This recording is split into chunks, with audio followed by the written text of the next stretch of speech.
Hello, I'm your host with American Dream TV. My name is Susan Collins, the Galleria Guru. And my name is Cindy Fox, your co-host. We're back here in the iconic neighborhood of Tanglewood, here to see the Kennedys.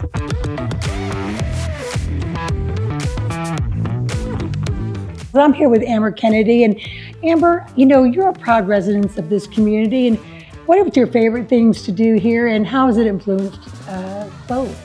So I think that something that we really love about Tanglewood is the neighbors that we come in contact with. We have amazing neighbors around us, and I think that our kids know that if they need something, they could go across the street, they could go right next door. So that's a really good feeling. And another thing that has really impacted me is the beauty of the community and the beauty of this area with the old oak trees. And so what my daughter, and actually all of us will do when we're driving around in the neighborhood, we'll roll our windows down, just enjoy the fresh air, take in all the beautiful trees, and even as a family, just go for walks together, go for walks with our dogs. So those are some of the things that we really love about this community.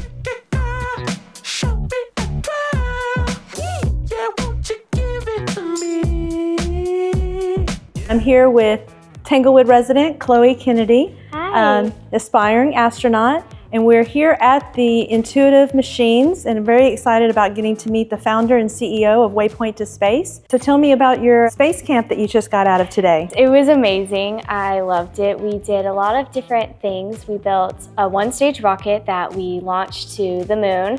Well, just outside in the parking lot, but we made a lunar habitat that would sustain life for 6 astronauts for about 500 days. We built a robotic arm for a robot to try to move around challenges. We also we learned coding, and we coded a robot to move around an obstacle course, and we had graduation day today.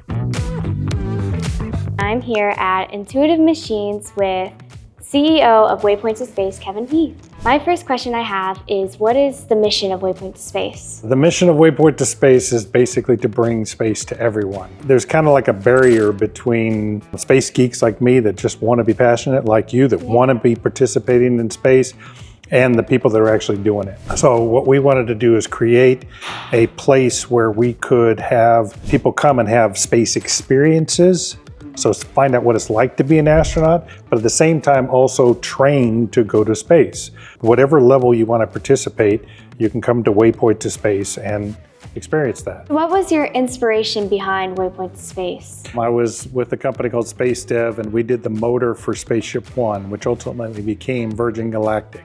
So it was funded by Richard Branson. The reason that we did the Spaceship One program is that was to win the Ansari X Prize, which was a $10 million prize to award the company that could fly 2 flights suborbital. So 100 kilometers into space, 62 miles into space and back, and do that same flight twice in a 2-week period with basically the weight of 3 people. And that just got really excited about trying to figure out a way to participate in this emerging industry, which was just starting back then. So I was like, how do I play? I gotta find a way to play, because I wanted to go. And the only thing I could figure out was, okay, once these people start flying, they're gonna need to be trained. NASA's not gonna do it because NASA's focusing training their own astronauts. I was asked by an investor one time, and he said, you know, I like what you're doing with Waypoint, but I really don't think there's a market past 10 years.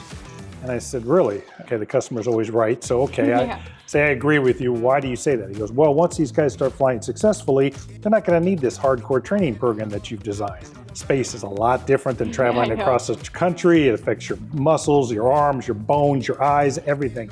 So that's not really true, but okay, let's go with that. Let's say he's right. I said, just out of curiosity, do you think there's gonna be a place for people to go once these things start flying, like space hotels and moon bases and mining asteroids? That's crazy to think about. But that's where we're headed, right? And he said, absolutely. I absolutely agree with you. There's gonna be places for these people to go. I said, great. Just out of curiosity, who's gonna clean the room after these rich people leave? Who's gonna maintain these systems, go out, do the spacewalks, fix the solar panels? I said, you're gonna see an entire industry of service personnel that are gonna go and follow the same model as oil and gas, where they're gonna go 6 months on orbit and do their stuff and then come back down for 6 months for retraining. So that's where the industry's headed. So how it will benefit humanity is it'll start opening up whole new lines of people getting careers. So maybe you're not a NASA astronaut, but you're a commercial astronaut. Thank you so much for taking this time to talk Absolutely. with me. Until next time, make your dream a reality.